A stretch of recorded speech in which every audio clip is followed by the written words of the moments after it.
அன்பானவர்களே, அன்பு வணக்கங்கள். என்னுடைய மனதை எப்படி நான் கட்டுப்படுத்துவது என்று ஒருவர் கேள்வி கேட்டிருக்கிறார்.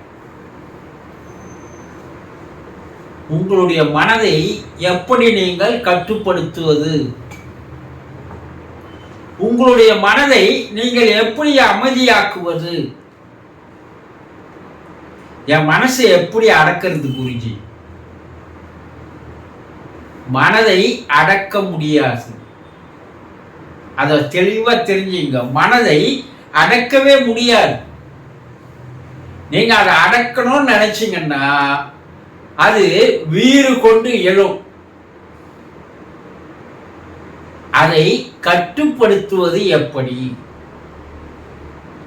மனம் என்ன? எண்ணங்கள் உற்பத்தியாகின்ற இடம். நமக்கு ஒரு நாளைக்கு சராசரியாக 1,60,000 எண்ணங்கள் தோன்றுகிறது என்று சொல்கிறார்கள். அவ்வளவு எண்ணம் தோன்றுதா? உட்கார்ந்து அதையே கொஞ்சம் திங்க் பண்ணி பாருங்க. தேவையில்லாத எண்ணங்கள் எல்லாம் வருது இல்லையா? அப்ப எண்ணங்கள் தறிக்கட்டு ஓடுகிறது. அது ஒரு காட்டாற்று வெள்ளம் போல, ஒரு கட்டுக்கோப்பே இல்லாத தொடர்ந்து எண்ணங்கள் மனசுல உற்பத்தி ஆகினே இருக்கு. ஒரு எண்ணம் தோன்றி மறைவதற்குள் இன்னொரு எண்ணம். அப்போ தொடர் சங்கிலியாக அந்த எண்ணங்கள் வந்து கொண்டே இருக்கிறது உங்க மனசுல. அப்ப அந்த எண்ணங்களை முதல்ல எப்படி கட்டுப்படுத்துறது? அந்த வேகத்தை, எண்ணங்கள் ஓடுகின்ற உற்பத்தி ஆகின்ற அந்த வேகத்தை முதலில் எப்படி குறைப்பது என்பதை முதல்ல தெரிஞ்சுக்கினாதா கடைசியா மனதை எப்படி அமைதியான நிலைக்கு கொண்டு வருவது என்பது தெரியும். ஒரு சிலர் இந்த மனசை கட்டுப்படுத்துறதுக்காக, மனசை அமைதியாக்குறதுக்காக தியானம்னு போய் கத்துக்கிறாங்க இல்லையா? தியானத்தால் மட்டும்தான் மனசை உங்களுடைய கண்ட்ரோலுக்கு எடுத்துன்னு வர முடியும். அது உண்மைதான். ஆனா அந்த தியானம் செய்யறவங்க கண்ணை மூடி உட்கார்றீங்க. கண்ணை மூடிட்டீங்களா? ஆனா அந்த கண்ணை மூடினாலும் அந்த கண்ணுக்குள்ளே காட்சிகள் வந்து கொண்டே இருக்கிறது இல்லையா? கண்ணு இமையதான் மூடுறீங்க.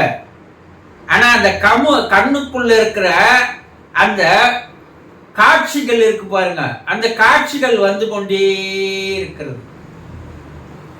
அப்ப கண்ணை மூடிய உங்களுக்கு என்ன இல்லை? பயன் இல்லை. 2 ரப்பிய மூடுறீங்களே தவிர கண்ணனுடைய அசைவை உங்களால் நிறுத்த முடியவில்லை.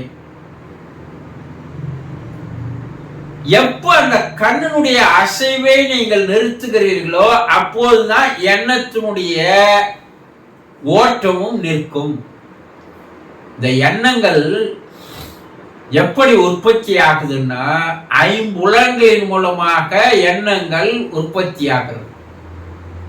இந்த கண்ணில் நீங்க பார்க்கிற காட்சிகள் எல்லாம் எண்ணங்களாக வருகிறது. யாரையோ ஒருத்தரை பார்க்குறீங்க, அவர் ஏற்கனவே உங்களுக்கு தெரிஞ்சவர். அடுத்தது அவருடைய பெயரு, அவருடைய ஊரு, அவருடைய தகப்பனார் தந்தை பெயரு, அவர் உறவினர், எந்த வகையில் அவர் உறவினர், இப்படி தொடர்ந்து ஒரே காட்சி தான். அவரை பார்த்தீங்க, ஆனா அவரை பற்றி 100 விதமான எண்ணங்கள் உங்களுக்கு உற்பத்தி ஆகிறது. அப்போ ஒரு காட்சி உங்களுக்குள்ள போனா 100 விதமான எண்ணங்களை அது உற்பத்தி செய்கிறது.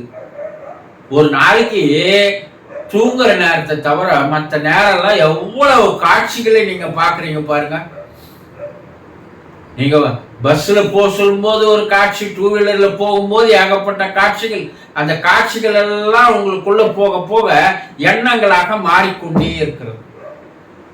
அதனாலதான் அந்த காட்சியை பார்ப்பது, வெளியே பார்க்கிற காட்சியை தடை செய்வதற்காக இரு கண்களை மூடி உட்கார்றீங்க. ஆனா ஏற்கனவே உள்ள இருக்கிற அந்த காட்சிகள் மறுபடியும் அந்த கருவிழி மூலமாக உங்களுக்கு வெளியே வந்து கொண்டே இருக்கும். அப்போ அந்த கருவிழியை நிறுத்துகின்ற போதுதான் உங்களுடைய எண்ணங்கள் குறைய ஆரம்பிக்கும். அப்போ கருவிழியை எப்படிதான் குருஜி நிறுத்துறது?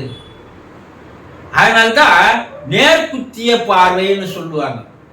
இந்த 2 கண்ணை மூடிட்டீங்க, ஆனா அந்த 2 கண்ணு அசைவுகள் இல்லாமல், காட்சிகள் இல்லாமல் இருக்கணும்னா இந்த 2 கண்ணுடைய பாப்பாவானது, அந்த விழியானது ஒரு இடத்தை உற்றி நோக்க ஆரம்பித்தால், எந்த இடத்தை?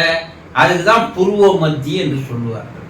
இந்த புருவ மத்தியில 2 கண்ணை அப்படி மேல தூக்கி நிறுத்தினீங்கன்னா அந்த கண்ணுடைய அசைவு நின்றுவிடும். அப்ப அசைவு நின்று போனால் உங்களுடைய எண்ணங்கள், உங்களுடைய காட்சிகள் தானாக நின்று போகும். இது பல பேர் தியானம் செய்யறவங்களுக்கு அது தெரியறதில்லை. கண்ணை மூடி உட்காருப்பா தியானம் வரும்னா, கண்ணை மூடினா தானே எல்லா காட்சிகளும் வருது. அப்ப அந்த காட்சிகள் வராத நிறுத்தும் போதுதான் எண்ண ஓட்டமானது தடை செய்யப்படும். அப்ப காது மூலமா ஓசை வருது, கண்ணை நிலை கொடுத்துட்டோம், காது மூலமா ஓசை வருது, சத்தம் வருது, ஒலி கேக்குது, யாரோ பேசுறது கேக்குது, வெளியே போற வீட்டுல நடக்கிற ஓசைகள் கேக்குதுன்னா அந்த காதினுடைய உள்ளே போகின்ற அந்த ஓசையை நிறுத்துவதற்குண்டான முயற்சிகளை பண்ணணும். இப்போ சுவாசம் பண்றீங்க, சுவாசத்தின் மூலமாக கூட சில வாசனைகளை நீங்கள் உணரும் போது அது எண்ணங்களாக மாறுகிறது. நாக்கு வாயை மூடி இருந்தாலும் நாக்கினுடைய உள்நாக்கினுடைய அசைவுகள் மூலமாக எண்ணங்கள் உருவாக்குறது. அப்ப இதெல்லாம் என்ன செய்யணும்னா, ஒரு ஆமையானது எப்படி தனக்குள்ள அனைத்து அவைத்து 4 காலு தலையை உள்ள அப்படியே அடக்கி கொள்கிறதோ, அது போல உங்களுடைய 5 புலன்களை நீங்கள் உள்ளே அடக்குவதற்குண்டான முயற்சியை செய்யும் போதுதான் அது பரிபூர்ணமான நிலையில் உங்களுடைய எண்ணங்கள் கட்டுக்குள் வர ஆரம்பிக்கும். இல்லைன்னா எண்ணங்கள் கட்டுப்படாது. எண்ணம் நீங்க எப்ப கட்டுப்படுத்த ஆரம்பிக்கிறீங்களோ, எண்ணங்களை எப்போ குறைக்க ஆரம்பிக்கிறீங்களோ, அப்போ மனம் சில நாட்களுக்கு அப்பால் அமைதியான நிலைக்கு வந்துவிடும். இது அவ்வளவு எளிதான காரியம் இல்லை. வாழ்க்கையில நீங்க நினைச்சதெல்லாம் சாதிக்கலாம். நீங்க எந்த ஒரு செயல் தொட்டாலும் அது சாதனையாக மாறலாம், வெற்றியை அடையலாம். வாழ்க்கையை முழுமையா நீங்க சந்தோஷமா வாழலாம். எல்லாம் உங்க கையில இருக்கு. ஐயோ நான் கஷ்டப்படுறேனே, துன்பப்படுறேனே, வேதனையில் இருக்கிறேனே, என்னுடைய துக்கத்திலிருந்து என்னால வர முடியலையே, கவலையிலிருந்து வர முடியலையே, இப்படி 1000 குறைகள் சொல்றீங்க இல்லையா? ஆனா இவையெல்லாம் தீர்க்கக்கூடிய எது இதெல்லாம் தருதுன்னா உங்க மனம்தான். அப்போ எங்க சரியான லகானை நீங்க பிடிக்கணும்னா, எங்க வேர்? உங்க மனதை நீங்க உங்களுடைய கட்டுக்குள் கொண்டு வந்து மனதை அமைதிப்படுத்தினால் ஒழிய உங்களால் எதையுமே சாதிக்க முடியாது. ஆக மனம் கட்டுக்குள் வரணும்னா 5 புலன்கள் உங்களுடைய கட்டுக்குள் வரணும். அப்பதான் மனம் உங்கள் கட்டுக்குள் வர ஆரம்பிக்கும். மனம் உங்க கட்டுக்குள்ள வந்துட்டா நீங்க நினைத்ததையெல்லாம் சாதிக்கலாம் என்பதில் சந்தேகமே தேவையில்லை. சந்தோஷம்.